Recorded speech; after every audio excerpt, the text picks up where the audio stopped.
Hi, everybody. Good afternoon.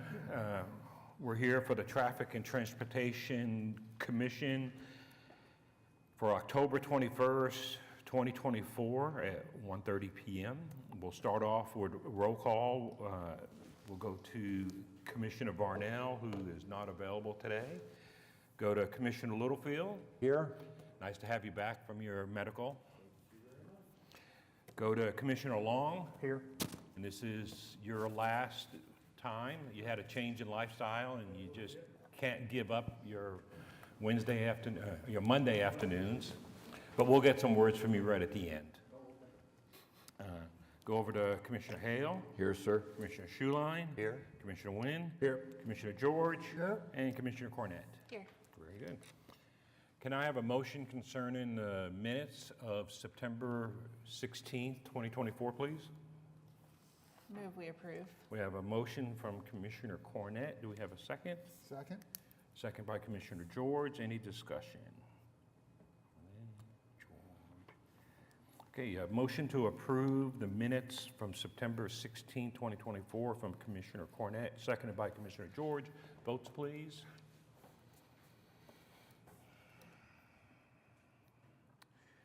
Item has passed. Let's see what we got here. With 6 in favor and 1 abstain. Okay? Two abstain.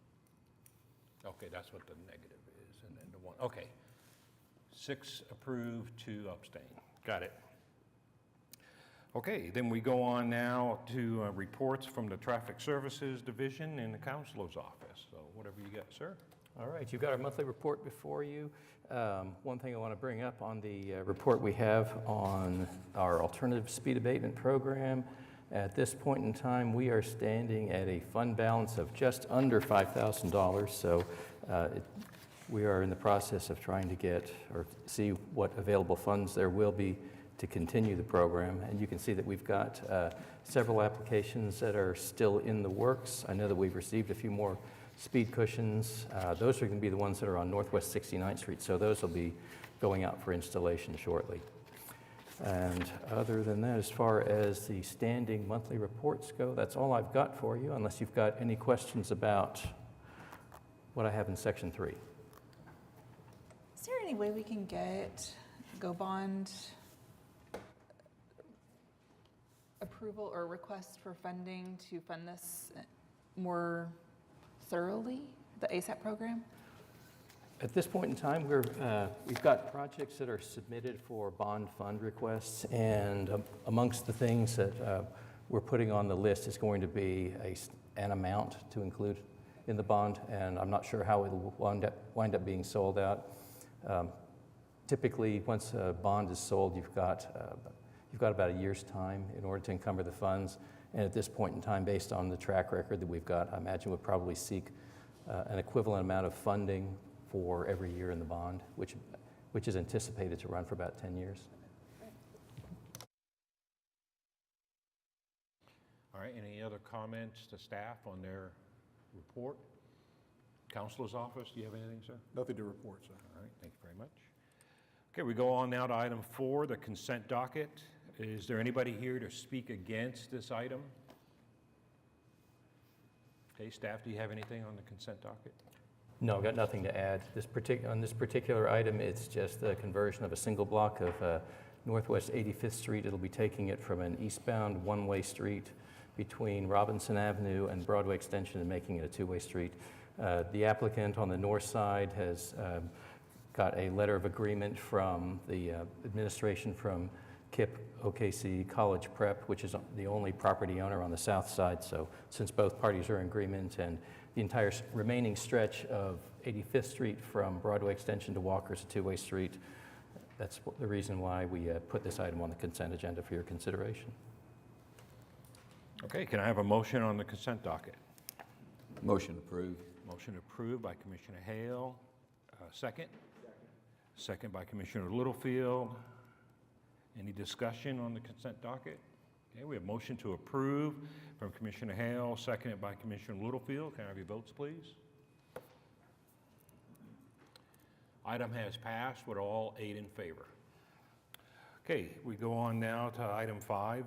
items for individual consideration.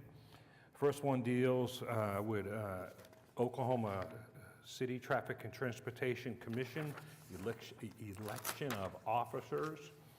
Do we have a motion concerning the chairman and the vice chairman? Mr. Chairman, Yes, sir. I move that we continue our current officers, Commissioner Kula as chairman and Commissioner Hale as vice chairman. Okay, do we have a second on that motion? Second. Second by Commissioner George. Any discussion? Okay, we have a motion from Commissioner Schuline, seconded by Commissioner George, to keep Kula as the chairman and Hale as the vice chairman.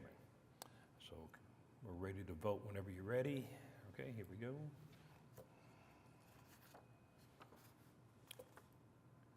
Item has passed with all 8 in favor. Okay, we go on now to item 5B, Louis Dennis. All-way stop control at Nichols Creek Boulevard and Northwest 118th Street. Do you have anybody here that wants to speak on that? Yes, ma'am. If I could have your name and address, and you'll have up to 5 minutes. Yes, my name is Louis Dennis, and I live at 11817 Corey Nicole Lane. I'm here to speak on the petition for an all-way stop sign at the intersection of Northwest 118th and Nichols Creek Boulevard. While we understand we may not meet the requirements to get an all-way stop sign at this intersection, there are some extenuating circumstances that I would like you all to know about. Number one, we are expecting a high volume of vehicles to increase as another 300 homes are built by the developer when the new sections are opened in the development sometime next year. Number two, this intersection is the Piedmont bus stop. Number three, we are observing a number of cars cutting through from Northwest 122nd to get to County Line in the morning and the evening commute. Times to avoid the four-way stop sign at Northwest 122nd and County Line Road. Number four, we are seeing a large volume of traffic coming from the eastbound in the morning and the westbound in the evening on Northwest 118th Street from our west side neighboring neighborhood. They are driving recklessly with little to no regard for this being a residential neighborhood. They have hit one of the brick mailboxes that line the street, destroying it completely and driving away. We also have observed that since white lines were added at Northwest 116th and Corey Nicole Lane, that there have been a major improvement in this observation of the all-way stop. And we are wondering if you could, so that we could, if we get them installed, could you approve? As well as at Ethan Mark and Northwest 118th. We have been working with Master Sergeant Robert Scala at the Hefner Division for the outreach program with Neighborhood Watch, and he has been a great help. We thank you for this time and consideration for this petition.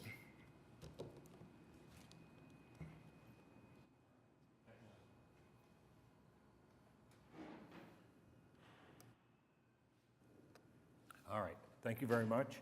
Anybody else wanted to speak on item 5B? Okay, staff? All right, you've got our comments before you.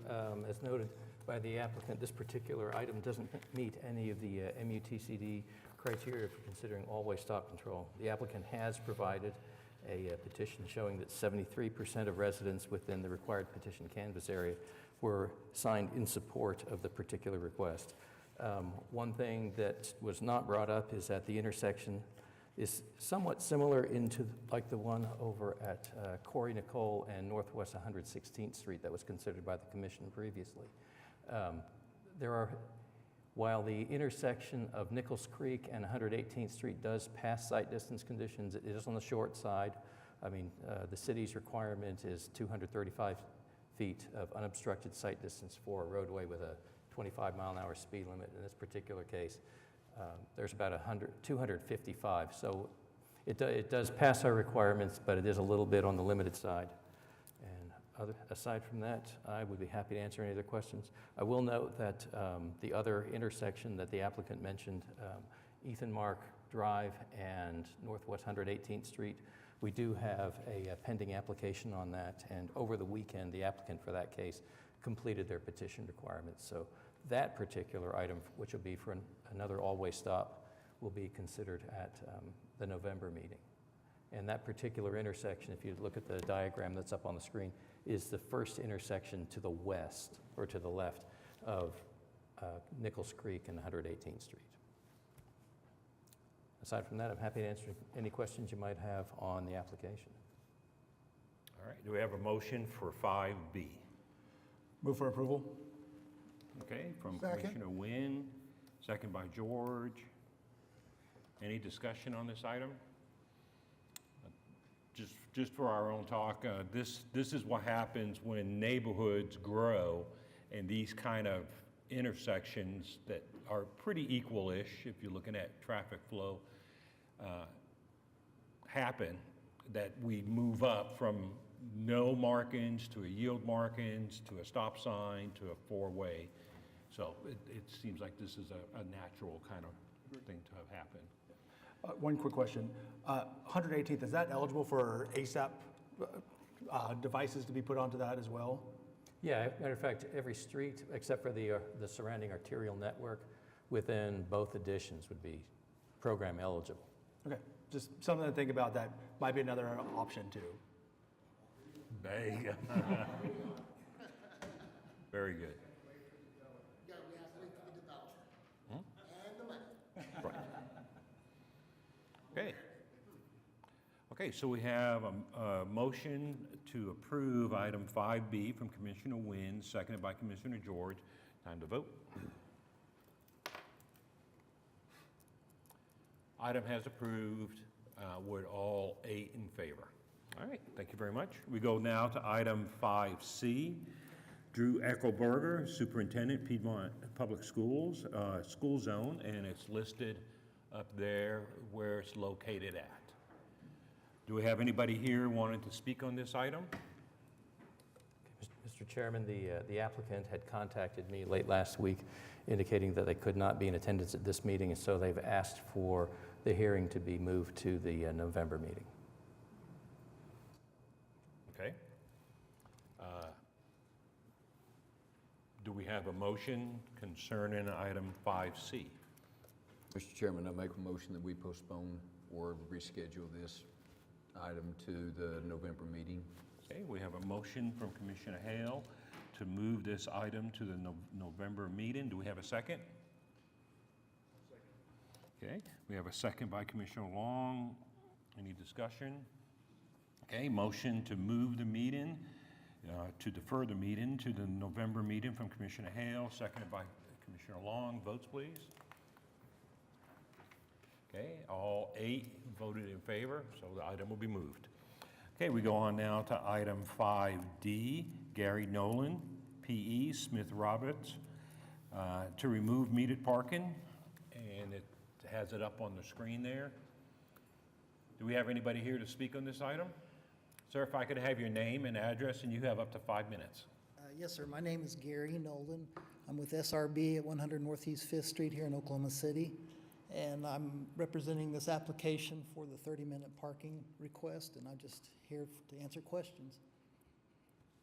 Request your approval. All right, thank you very much, sir. Anybody else wanted to speak on item 5D? Okay, staff? All right, the request before you is to remove some metered parking on Broadway Avenue.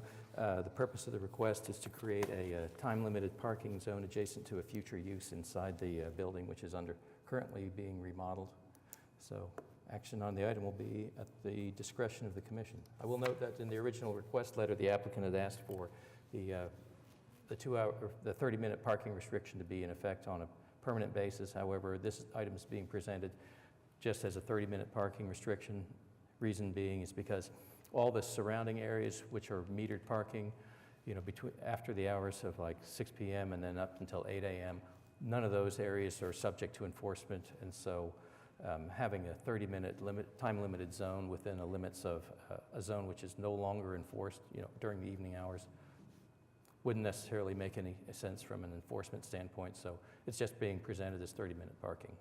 which would be typically in effect from 8 to 6 daily. The only question I have, and it's more of a staff question, is explain, well, I think I understand that the 2-hour meter parking is to move vehicles every 2 hours so people can come in, they meter up, the time runs out, then they move on.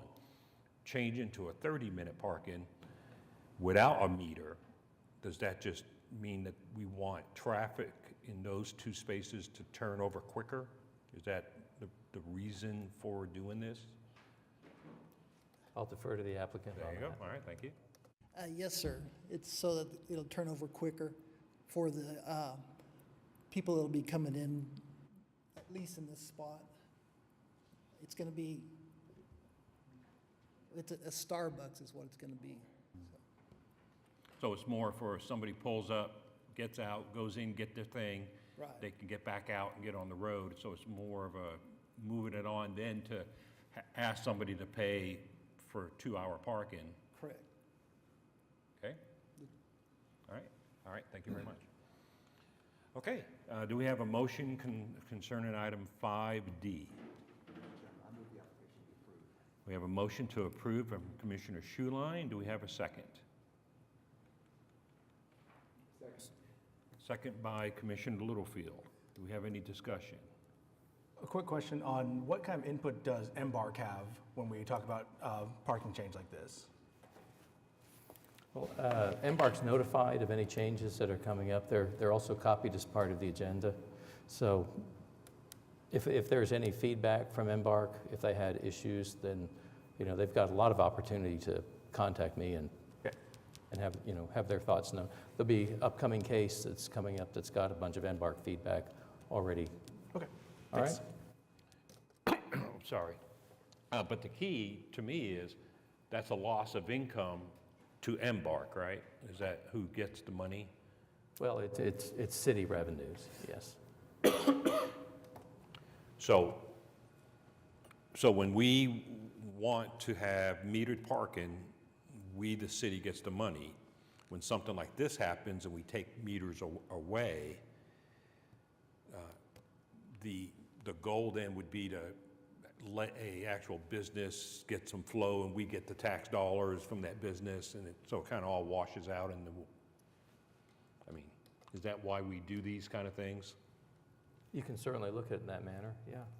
And I was about to say, because what happens from here is this case, the request to remove the metered parking will go on to the city council, and it goes along with the financial impact report.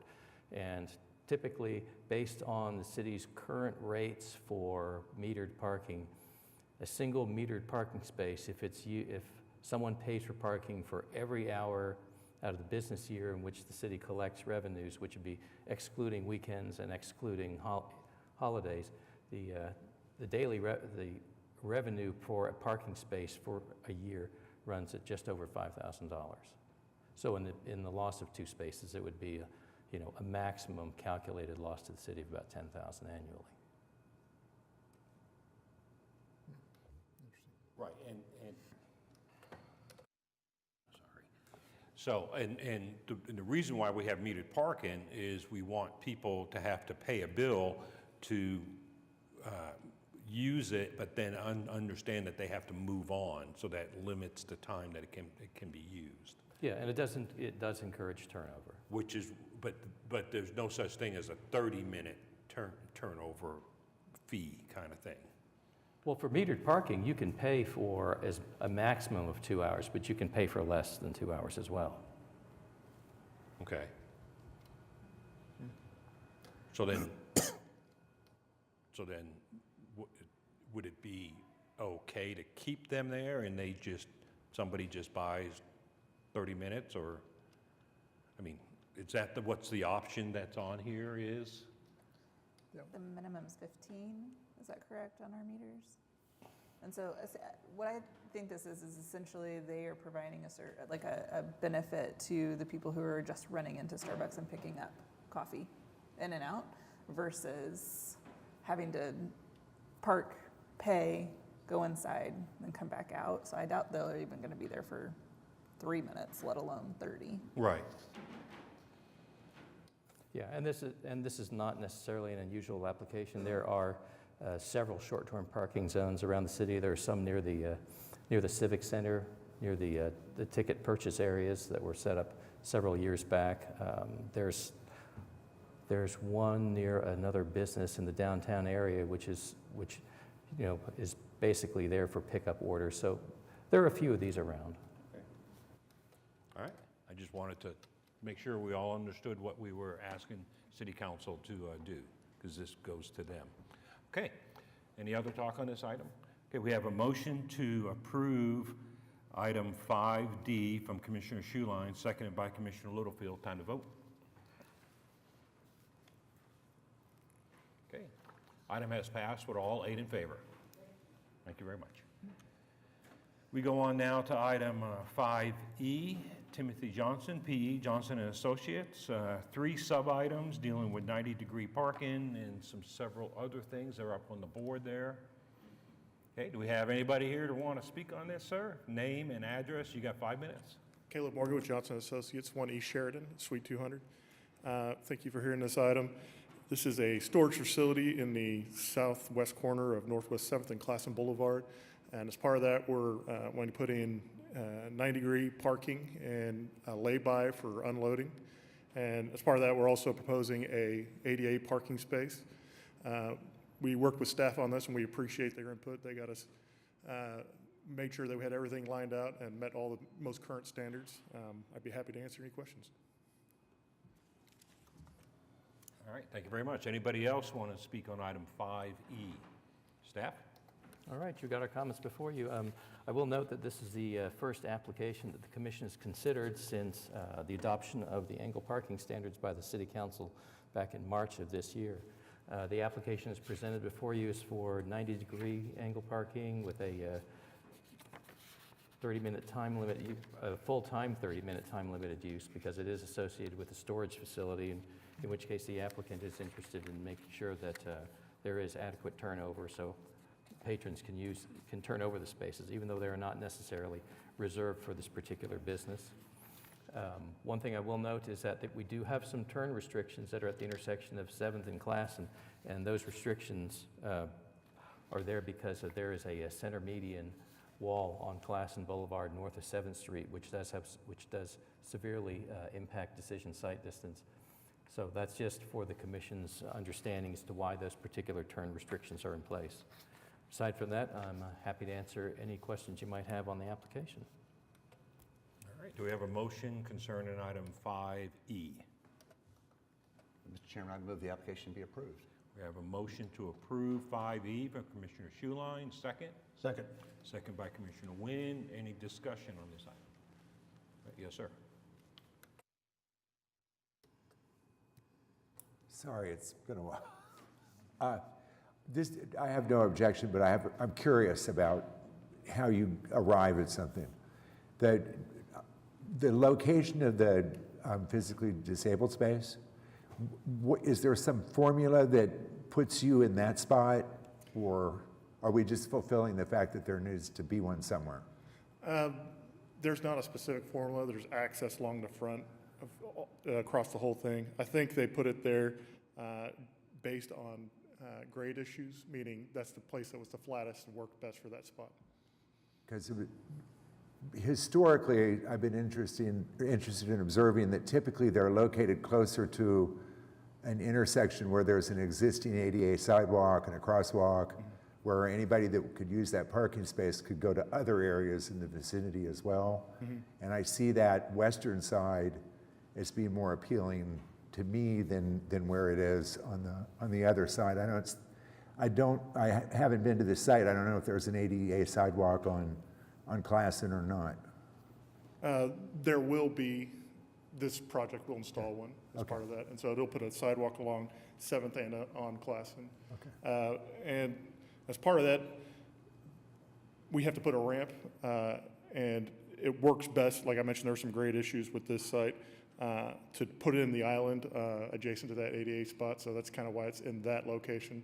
There's just is more of a grade issue than anything else. Thanks. Okay, any other talk on item 5E? Okay, we have a motion to approve 5E from Commissioner Schuline, seconded by Commissioner Wynn. Votes, please.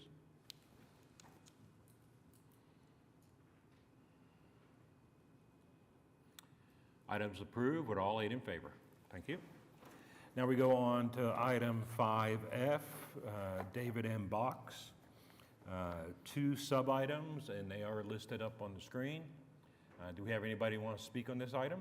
Ma'am, if I could have your name and address, and you'll have up to 5 minutes. Caitlin Turner, 522 Colcord Drive, here on behalf of the applicant. I know Mr. Box's name is listed. He is here with me and just stepped out briefly.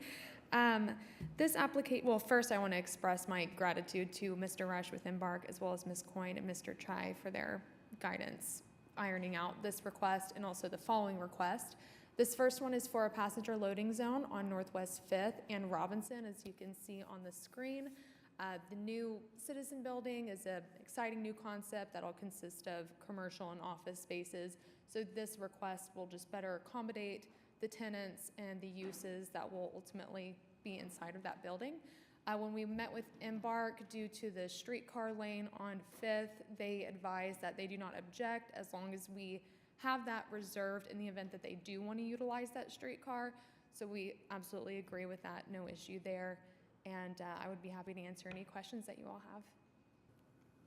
All right, thank you very much, ma'am. Sir, you want to speak on this item? If I could have your name and address, and you'll have up to 5 minutes.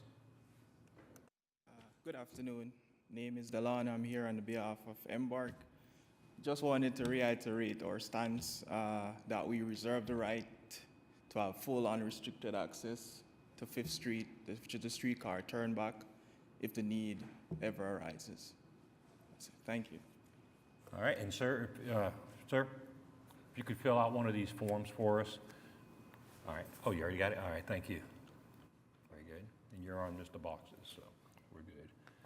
Okay, anybody else speak on this item? All right, staff? All right, you got our comments before you. The area just immediately to the north of of the Citizen Building was subject to consideration a couple of meetings back for a passenger loading zone. They were converting a metered parking space for a short passenger loading zone. So what you're seeing today is basically a continuation of that. In the area along the frontage of the building, along Robinson, it has been a no parking zone previously because there had been parking lots and multiple driveways in there. And as Ms. Turner noted, the north side of 5th Street is utilized by the streetcar. That's something we refer to as the 5th Street turnback, which is a turnaround for the streetcar in the event that track operations have to be ceased north of 5th Street. As noted probably several times in the course of this particular staff report, that Embark does reserve the right to have the applicant discontinue using the requested passenger loading zone on 5th Street in the event that Embark does need to use the turnback. Because in this particular case, the entire north side of 5th Street between Robinson and Broadway is currently a no parking zone, and that's because of the presence of the streetcar tracks for that emergency turnback. Aside from that, I'm happy to answer any other questions you might have relative to the application. So for the use of the track, that's like something goes on, so an Embark supervisor would then go knock on their door and say, hey, stop the valet parking? Is that kind of a quick kind of thing that needs to happen, or is this like a, hey, next month for a week or something?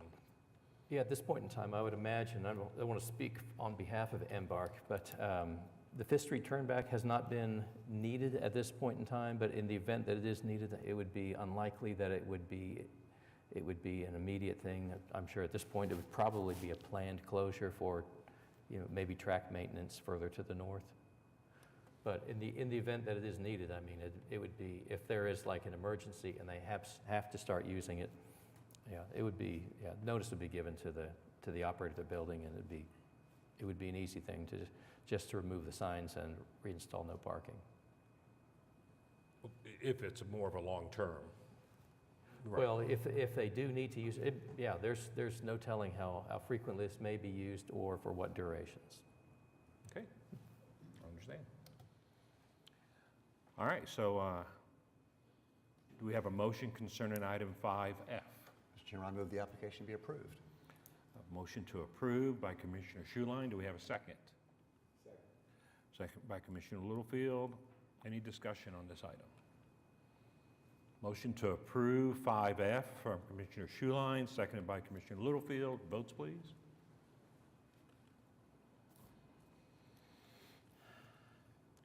All right. Item has passed with all 8 in favor. We go on now to item 5G, David Box. 2 items, as you can see listed up on the board. Do we have anybody here to wish to speak on this item? Might as well let her do it. She won the last one.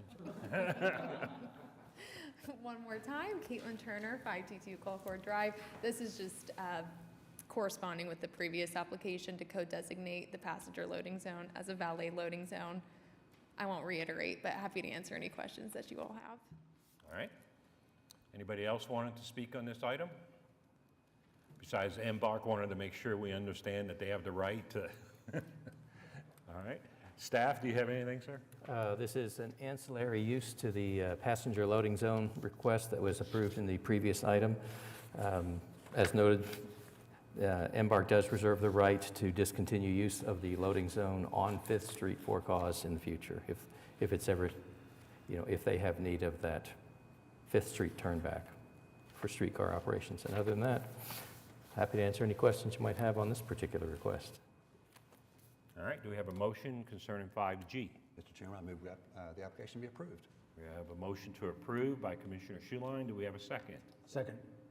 Second came over here from Commissioner Littlefield. Any discussion on 5G? Okay, motion to approve 5G from Commissioner Schuline, seconded by Commissioner Littlefield. Votes, please. Item has been approved. All 8 in favor, and she's 2 for 2. Thank you. Okay, we go on now to item 5H. Henrietta Ellum. Let's see here. All-way stop control at North Westminster Road and East Wilshire Boulevard. 5H. Okay, do we have anybody here to speak on this item? Okay, staff, do you have input? All right, you've got all our comments before you. This particular intersection does meet the latest MUTCD warrants for all-way stop control based on crash experience. Previously, the manual would prescribe 5 crashes at a location covering a 12-month period, and in the latest edition of the manual, it still subscribes to the 12 crashes in a 12-month period, or 6 months, or 6 crashes, 6 or more crashes in a 36-month period. And in this particular location, there were 4 collisions recorded in 2023, 1 in 2022, and 1 in 2021. So this particular intersection has experienced 6 over the course of a 3-year period. And under the current version of the manual, it would meet warrant A for considering all-way stop control. As far as the sight distance criteria in B, the transition to a traffic signal in C, the traffic volumes in warrant D, and other factors in warrant E, this particular location does not meet any of the remaining all-way stop control warrants. So action will be at the discretion of the commission. I'm happy to answer any questions you might have on the request.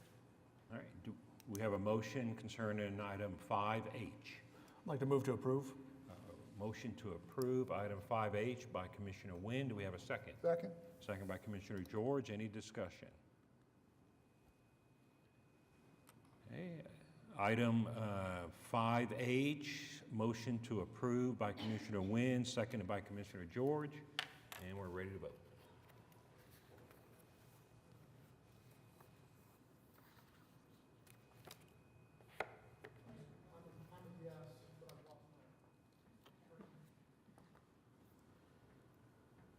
Item has passed with all 8 in favor.